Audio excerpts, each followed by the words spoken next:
Harbor, man, and you watching Ezim TV, man, for sure, bro.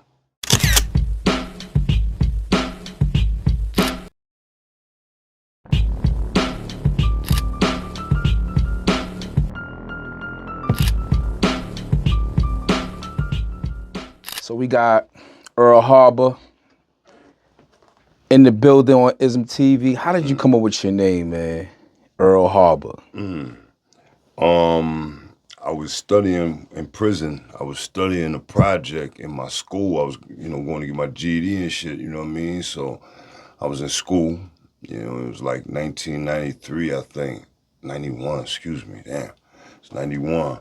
And I was studying a project on Pearl Harbor, you know what I'm saying? Mm-hmm. And when I understood the basis of, what Pearl Harbor was or whatnot, I start thinking, I'm like, damn, because Pearl Harbor was something that was very unexpected and explosive, which what happened to the United States. It was a loss that we took. We didn't expect them. We underestimated them. We didn't expect them to bomb on us. You know what I'm saying?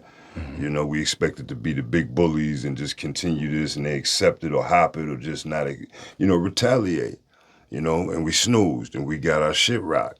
That's one major loss that we took was Pearl Harbor. So I just took it inwards. My name is Earl. My middle name is Earl. All of my father's family call me Little Earl. Earl. I took the P off of Pearl and made Earl Harbor, man. Because the way that I'm coming to the industry, I feel is going to be unexpected and very explosive. That's what's up. And what inspired you to start rapping, and how did you develop your unique style? I started rapping I used to be a DJ, and my man Aunt McGee, God rest her dead, man, you know what I mean? He invited me to a song, him and Sheldon Davis, God rest her dead, another one, my whole half my team. Anyway, God rest her dead, you know what I mean? They invited me to this song, you know what I mean? And there were 4 MCs on the song, and I ended up having the best verse. Let them tell it. I didn't jack my own chain. I didn't inaugurate myself, you know what I mean? They said it. And these were the lyrical monsters I looked up to.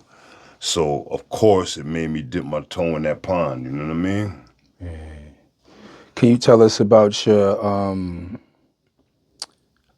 latest project and what themes and messages, you have in those, development stages of your project? Right now on deck, I'm working on something with my partner, man, Kill Pretty, man, and we formulated, man, what's called Kill Harbor. You know what I'm saying? Meaning it's just 2 great minds, 2 great men, you know what I mean? A bunch of experience, a bunch of time that's been done, did, whatever you want to say. But it's 2 great forces coming together and forming one person, one movement, one unit, and having everything under the umbrella of that. You know what I mean? So it's called Kill Harbor. Look out for that project, man, at the end of this here month. But excuse me, not at the end at the end of this here month. It'll be there at the end of this month. Know what I mean? But other than that, I'm going to be dropping EPs all over the place because I'm just not a separation guy. It ain't about me. I know we got to Wu-Tang this shit. You know what I mean? I ain't the illest nigga. You know what I mean? I'm one of them. You know what I mean? But I'm not going to, you know what I mean? Like, come on, my nigga. Like, you know what I mean? There's other niggas who I like for genuinely, but your attitudes make me don't like y'all. But I really like y'all shit. You know what I mean? So, like, we got to show love to everybody. So what I'm doing is I'm just dropping EPs and projects and whatnot. You're going to see me and V Secrets was on deck right after the Kill Harbor project, right after the Real Nigga Alert project with Kill Harbor, and we established ground with that. We're going with me and V Secrets with Mr. and Mrs. 585. You know what I mean? In the theory of Mr. and Mrs. Smith, we're gonna transform that into Mr. and Mrs. 585 or whatnot, and just go on a tear for 6 or 7 songs on the EP. And then Indigo's definitely working. She's working right now. Y'all, let me tell you something. Some of you dudes got to be worried about Indigo. So artist named Indigo coming out? Yeah, Ivy Indigo, Okay. V Secrets, 2 of the illest females in Rochester. Like they bodying niggas. Like but what I love about them is just that they're just not in the breath of boom bap or in the breath of battling or in the breath of that. They also can, they're like miniature Lauryn Hills, both of them. That's what's Like up. they can make hits about this. They can go on that way. They can even get drill. They can go this. They are walking labels. That's what's up. We definitely got to tap into those other Absolutely. artists. V That's what's up. Secrets, IV Indigo. Let's go. How does being from Rochester influence your music and artistic Ooh, perspective? shit. Damn, bro. Like, I'm cocky. I got something to prove. I feel like, we gave a lot to the game without any kind of acknowledgement. You know what I mean? I can go into details. You know what I mean? Like, Yeah. for one, Jay-Z brother been living here for 20 some years in Rochester, New York. Real brother, same mother. Miss Carter is easy mother too. God bless your soul, love. That's what's up. He been here for 20 years, right? Follow me. Y'all like, where you going with this? Shout out to Shout out to Ease. yeah. You know what I'm saying? You cannot tell me that your territorial rivalry brother did not know you was living in the Rock. Because that's what we called it forever. See? So I know when Jake first came out, it was Rockefeller Yard, and then it became the Rock. And when it became the Rock, I truly, solely, I was in prison, but I felt like you stole the whole identity of a town with that. I did. You know what I mean? Because I kind of know, you lived here for 20, you know this.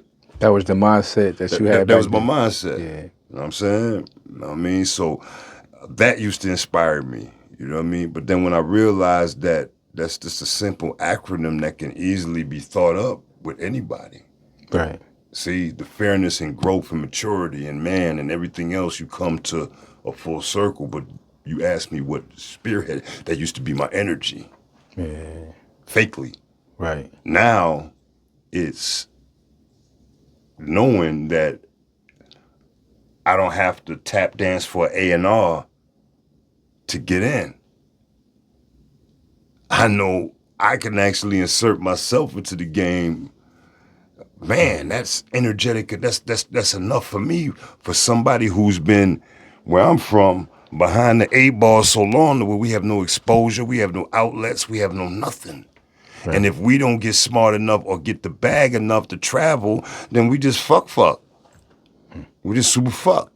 You know what I mean? So the energy is, and then I see a guy like 38, his trailblazing, and you doing songs with Meth, you doing songs with Graph, Havoc, these niggas, that nigga. Like you, and again, they know who you are. You've made your presence felt, but you're shining light on where I'm from also. So that's the ultimate alley-oop as far as I'm concerned. He ain't got to put me on. I'll put myself on. Right. That's my energy. Right. Shout out to 38, though. Yeah. Shout out to 38. Doing your thing, bro. And who are some of your biggest musical influences, and how did they impact, the sound that you have now? Yeah, I'm probably gonna be a joke for this here on the net. Prince, from his musical genius, he learned how to play all instruments. I know how to play 3. He crafted his sound. He hunned his shit. He was the first artist to realize that he was a brand and to get up under the slave ship of the record labels, and that's why he changed his name from Prince to the artist. He was very ahead of the game. You know what I mean? With this record shit, like record label shit, he seen it coming, and he already knew that he didn't want to be a slave to the labels. So I'm gonna say Prince. You know what I mean? Shout out to Prince, R.I.P. Prince, and definitely Nas, 50. I feel like I'm a mixture of 50 and Nas because 50 is like a brother from another mother to me. Like I'm him all over again. Like personality, like I look at him, I see the shit he do, I be like, yeah, That's me. Like something that you would do. yes, you know what I mean. Like you know what I mean. I'm just keeping it a stack with you. You know what I mean. Like I'm real with myself and who I am. You know what I mean. So you know what I mean. But and then I'm gonna go old school. MC Shan definitely influenced fuckers out me. Shout out MC Shan, man. Queensbridge, man. Shout out to Shan. Oh, my old P's. I used to see the in the River Park, you know, just packed DJs out there and, you know, barbecues. I know what that like. I've been out there. You know, the essence of Queensbridge is definitely I know what it's like. unique, It's real. you It's the know. biggest projects in the world. Yeah. You fuck your head up. Yes, sir. And if you ain't built and you ain't ready, you gonna be starstruck in the hood. Yeah, I lived on Vernon. you'll be starstruck in the hood. Shout out to Vernon. You know what I'm 40 saying? side, 41st 40 side. side, yes, sir. You know what I'm Shout saying? out to everybody out I'm there. one of them Rochester guys that traveled though, dog. You know what I mean? We'll get in that later though. Shout out Maserati Fox too, man. R.I.P. man. I gotta put some respect on my guy name, man. I love that boy, man. That's what's up. Me and him had a lot of business dealings, man. And what's your creative process when it comes to you producing and writing, you know, your music? You know what's crazy? I'm glad you asked me that, Ezim. You know what I'm saying? Because what's crazy about my creative process changes. Like I take what the defense, you know what I mean? I take what the defense give me.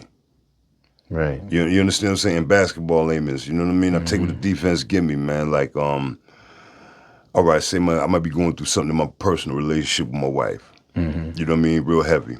You know what I mean? And, you know, I might feel I'm getting the raw stick. You know, everybody feels like they're getting the raw stick when they're having conflict. So, but I use my raw stick and I get creative with it. I bring out, you know, I take that and I internalize it and I speak on certain shit Right. through the music, you know, in a weird kind of Urkel way or whatnot. But it's been working for me. It come out right. You know what I mean? That's all I can say, bro. Right. I kind of go off feelings and emotions and real shit. I don't write a lot of candy ball shit, you know, corner ball shit. You know what I mean? Yeah.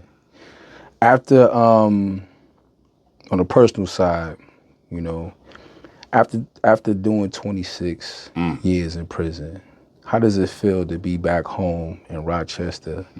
And how has your experience, you know, influenced your music? Like, how has your whole experience doing that, you know, that big? First thing was first, man. I had to get out my own way. I had to give myself an opportunity to succeed.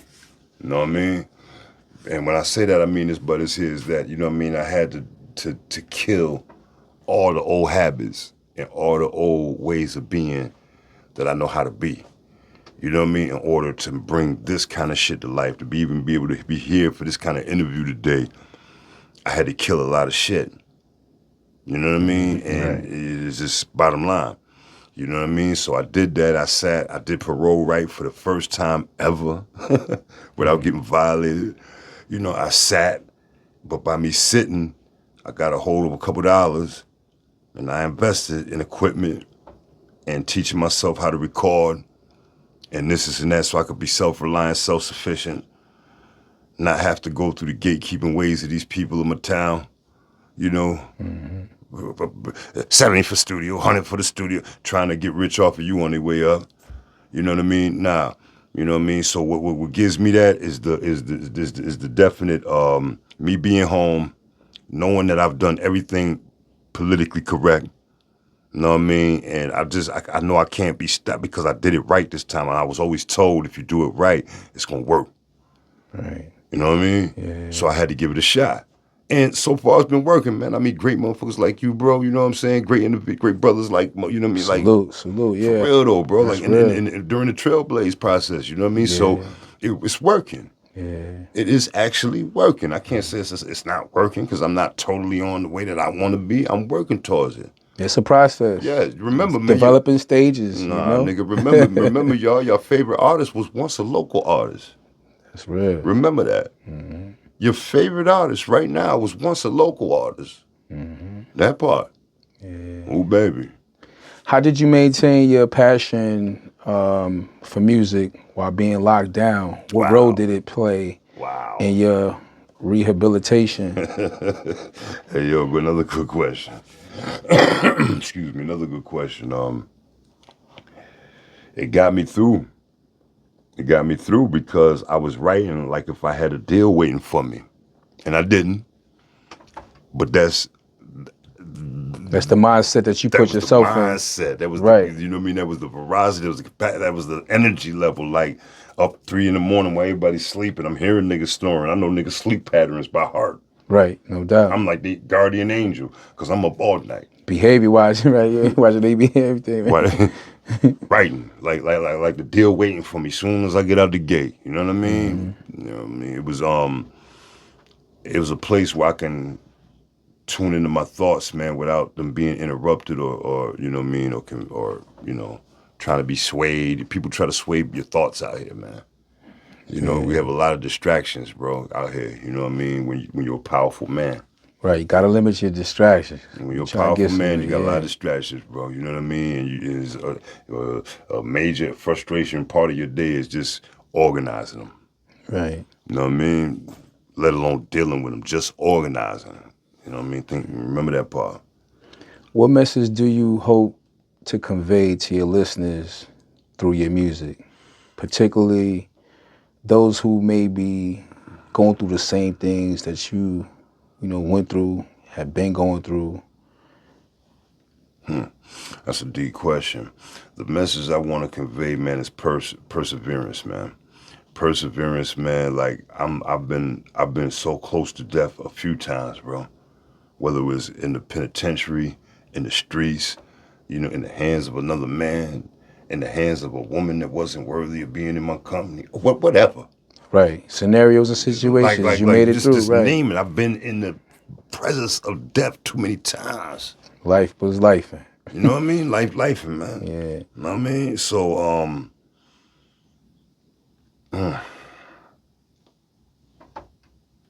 that's a genuine question, bro. That's just like, Because your music, you know, is very detailed, so you definitely convey, you know, a good pictorial. I don't want to say nothing prematurely. Right. You know, so this is why I'm just pondering for a minute because I really want to answer that 100p, 100%. You know what I mean? Like I don't want nothing out that. You know what I mean? Wow. What's your take on the current state of hip hop, you know, in Rochester now, like on the Rochester scene now? I love these guys, man. My guys they're so talented. You know what I mean? They so talented, bro. Like, you know what I mean? From Upstate Tech right now. He got something special going on, man. Shout out to Upstate Tech. He got something special going on right now. See clips. But these guys can't, they getting caught up in lower level local notoriety and fame. Everybody heard who we are, what we are around it, because you can't help it. We're only 300,000 in population. So how do you think the city's music scene can be supported and grow? Like, We have to take the price tag off of the Dillons. We got to take the price tag off the Dillons. Everybody ain't got it, man. Everybody ain't got the bag, bro. But the most talented motherfuckers I know in the town ain't got the bag. The most talented motherfuckers that I know in Rochester, New York, ain't got the bag. But they rich and talented, homie. So that part, figure it Right. out. Like how we do this. right. See? But we charging on the way up. But you charging these motherfuckers 100, 200 to mix their shit down, 300 to mix. They working at Wegmans or whatnot. You know what I mean? Getting $300-400 a week respectfully. And you know what I mean? And actually throwing $200 towards their motherfucking mix downs a week. It'll add up to It don't add up, homie. Come on, man. We have to Wu-Tang Clan this shit, bro. It's called it's a major form of galvanization, man. You know what I mean? Look that word up. Galvanize. right. Galvanize. Yeah. Look that word up. Galvanize. But the music scene in town is great. We have Method Mans that ain't been heard. We have Nas's that ain't been discovered yet. We have a plethora of talent that just ain't been heard yet. Not tapped into. They ain't tapped in yet. Yeah. That's all. That's But I know we got 9 o'clock. It's not next. It's not tomorrow. It's now o'clock. now o'clock. Now o'clock. Can you share a particular powerful or meaningful experience you've had since your release, and how has it influenced, you musically? A meaningful experience I had since I've been released from the penitentiary. Humbling experience. I got released 3 days out the penitentiary. I went to West Main gas station. Me and my son, my oldest son. He's 33 years old, grown man. So we went to the gas station, and there was bums out there. They were homeless people and all that stuff like that. And the man, he talked to me. I guess I looked at it like I had money. You know what I mean? He didn't know that I didn't have no bread. I just came home. You know what I mean? This is that. So he asked me for $1.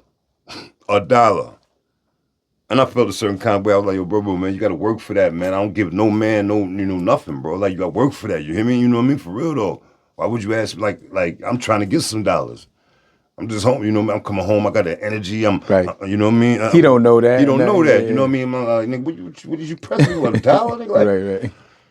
So I come back out the store. Shit, he like, oh, G, can I talk to you for a minute? I'm like, yo, bro, man, you gonna keep that nigga punch me square dead in my mouth. Boom! Oh, whoa. He ain't dropped me, Right. but he caught me. What? You know what I'm talking about? From asking you for $1 to denying it. He felt a certain kind of way about how I said. Your demeanor, yeah. How I didn't give him $1. Right. And all of the extras. And all the extras and all shit like that. You know, don't get no man no $1. No. I done told him, I don't get no man no $1, nigga. All that, yeah. Reiterating all that. So I come out of the store, he punched me in my shit. You know what I'm saying? So we get it. Bam, bam, bam. I rock him. I get tired of the shit. I get tired of just fighting. I just earth him and drag him on the bricks of West Main's gas station store. But somehow I get the bricks too. Like, I don't know, war is war. Yeah. So I got this man, I got the skin come off my back. My son finally, you son. I love you, boy. You finally come out the car and kick the nigga into a coma, but you know what I mean. You was a little late on the draw, but you came out. Right. But what it taught me, right, it's always a lesson. You understand me? It's a bigger lesson. Yeah. What it taught me is you can't never handle anybody lesser than, bro. That's right, bro. That nigga that was asking me for that $1. That nigga really might have needed that, and it might not even have been for drugs, but I didn't even give him a chance to hear his spill. Yeah, that's right. I didn't even give him a chance to hear his spill, bro. Yeah. So how long did it, take for you to get out of that mindset after a while? Because I'm quite sure, coming home, you got to get used to technology, used to, different mannerisms, sayings. Well, I almost, I'm the type of guy, bro. If you bring me around the right people, and you test me, and you be one of them, I'll blow it. I'll blow it. I'll probably fuck up. But you learning how to keep your composure now because you've matured. Now it's more, I process shit. I think on it over and over again, and that's letting me know that I'm allowing myself time to not be a spontaneous thinker. Yeah. You know what I mean? Because I'm processing the actual shit over and over again instead of just acting off of impulse. Yeah. I process things down. That's the difference. Trust. Right. That's the difference. And what you were incarcerated for definitely is the past. We deal with past, present, future. What would you tell your young self back then to avoid those, time spent incarcerated? That's a great question. Be the leader, man, that your grandmama taught you to be. Be the leader that Nana taught you to be, boy. On all cylinders, on all occasions, on all aspects. Don't never take a break off of it. When you take a break off of it, you're in danger. We have to embrace our teachings. Them grandparents and mamas and all them were some special motherfuckers, bro. Way different than us. And it's a different time now because there are a lot of younger grands and so forth. Facts. Different, Facts. That's another topic. I mean, a whole nother topic. But, like, I'm going to be the person my grandmama raised me to be. You know what I'm saying? Like, I understood She spent a lot of time with me, bro. She created, you know what I mean? I was self-taught. It was a lot of things, you know what I mean? I went to school late only because I was smart. She knew it. She was like, hey, you ain't got to, man, by the time I got to school, I'm in 2nd grade. Right. Cause I was taught already. Like I knew shit. Like like I literally sat in a chair in the room and like chalkboard and like if it was school. Yeah. That part. So stay to your roots, man. The vibe you felt when it was over, when you knew it was over. What you mean? When you first got incarcerated for whatever crime that you've, did. What was the mindset of when it settled in that, I did the crime, I got to do the time. The thing with me is that I didn't do the crime.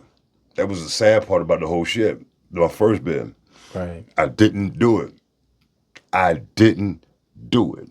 And everybody know I didn't do it. They supported me. It was a sad situation. It's one of those situations where I was supposed to go to NBA, man. I was primed and prepped. My parents had me getting ready to go to Syracuse University. I was nice. What position you played? I played small forward. Okay. Small forward or 2.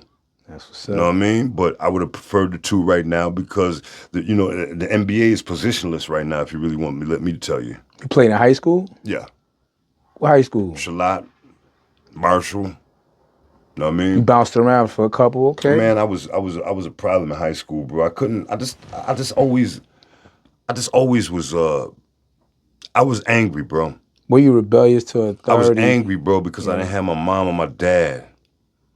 You know what I mean? I was angry in school, man. Like I used to go to school and I was so smart, but I was so stupid. Right. You know what I mean? Like I could skip school 4 days out of the week or whatnot, come on Friday and pass the test with a C+ and simple.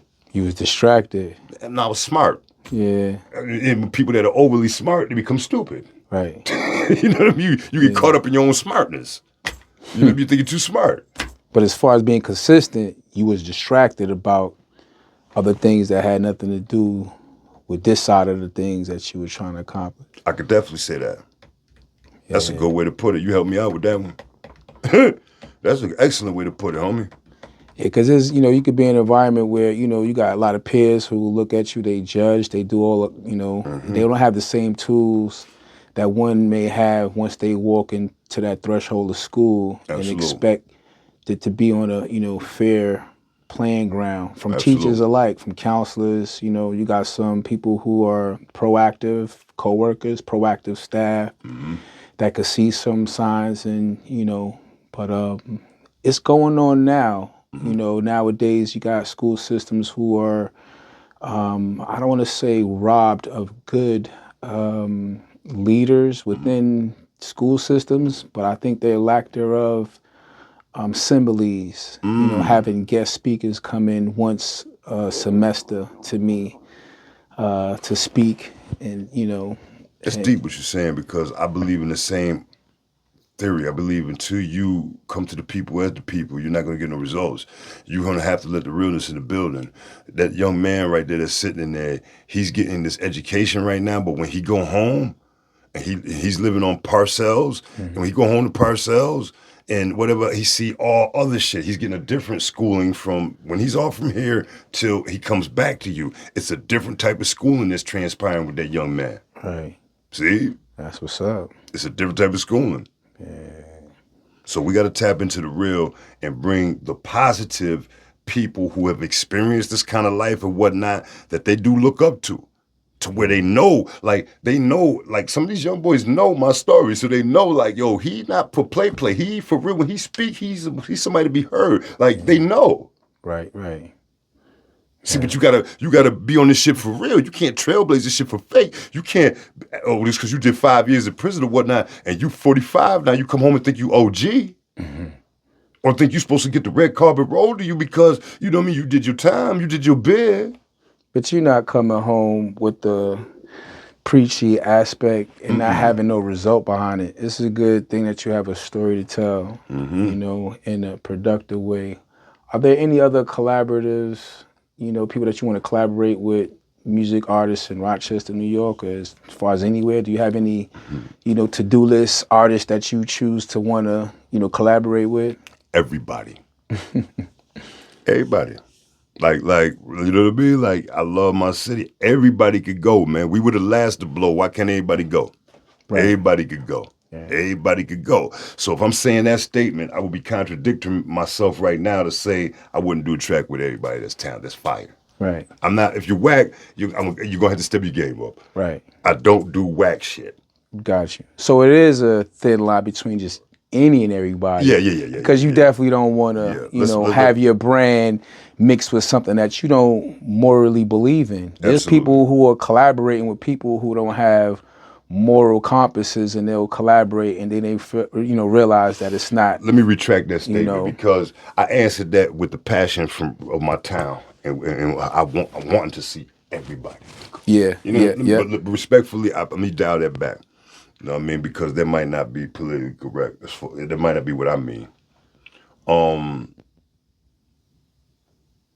Reiterate that question for me one time, please. So as far as collaborating with any local artist in the town, who would you be more, excited about collaborating with? If there's anybody specific. Absolutely. And if not, what style of energy would you match if you was? I would love to do a track with 38 Special. I would love to do a track with Etho. I would love to do a track with Serious Times. I've been checking him out lately. I just tapped into Illinois. I'm trying to figure out why me and Green Dove ain't did some shit. Like, our people's been trying to connect us through the pipeline, but I guess we'll get to it. Timing is everything. Right? But yeah, man. I love what they doing, man. I love what they doing, man. I love what they doing, man. I love what they doing, man. Anybody in the industry that you would love to tap into, that you see yourself? Because I hear your music and I'm like, whoa, I go outside of local, and see, Thank you. Where some artists, collaborate with. So, thank you. Or who would sound good together. Mm-hmm. You know what I mean? So who would you really, just for wishful thinking, or? My dream track would be, like, to have my artists on, like, a dream track, for real though, like, would be Nas, 50 Cent, and Cannabis. No, Cannabis. Whoa, that's different. that would be my favorite. Like, I would die in my skin. You know what I mean? Yeah. Like, I'm a fan of these guys. You know what I mean? For real. Yeah. You know what I mean? So I would probably, that part. Yeah. You have an octave in your voice that is a certain octave, certain tone. Who do you see yourself compared to in the industry? They've been telling me forever, man. DMX. They've been saying DMX. They did the voices, DMX. This is the light skinned DMX. I've heard it in Rochester. This and that. I'm just keeping this real with you. You know what I mean? Because he was great. I met him. I've had conversations with him. You know what I mean? And I'm not mad at that. I'm not mad at the comparison, man. Only because he's one of our greats, man. He's our legends, bro. Right. I think I can go a little bit further than that, though. You know what I mean? And maybe put some more people in that too, but just not DMX. But the voice, yeah, I get it, Joe. You know what I mean? Earl Harbor, Yes, Ezim sir. TV. Yes, sir, man. Always, man. All the way live, man.